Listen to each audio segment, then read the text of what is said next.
Danes smo v živalskem vrtu pred ogrado tigrov. Spoznali bomo, zakaj so tigri ogroženi, kaj jih ogroža in kaj lahko mi naredimo, da jih zaščitimo, da ne bodo več ogroženi, oziroma da jih obvarujemo tudi za naše naslednje rodove. Tigri so v naravi zelo ogroženi, kar pomeni, da jih je še čisto malo. V naravi jih je približno 3500. To je toliko kot prebivalcev Pirana, se pravi enega manjšega slovenskega mesta. Kaj pa jih najbolj ogroža? Najbolj jih ogroža to, da krčimo njihov življenjski prostor. Se pravi gozdove, travnike, kjer oni živijo, mi spreminjamo v mesta, vasi, v polja in s tem zmanjšujemo prostor, kjer živijo.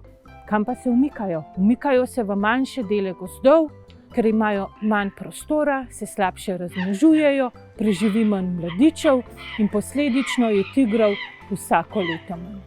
Naravovarstveniki pa se trudimo, da bi tigre ohranili, da bi jih ohranili za prihodnje rodove. Kaj delamo? Kupujemo dele gozdove, finančno podpiramo institucije, ki tigre raziskujejo in ohranjajo. In kaj je najbolj pomembno, kar lahko storite tudi vi, ko gremo na dopust v eksotične kraje, ne kupujemo izdelkov iz tigrov ali iz drugih živali in tako preprečujemo nezakoniti lov, ki je res velik faktor pri ogrožanju živali.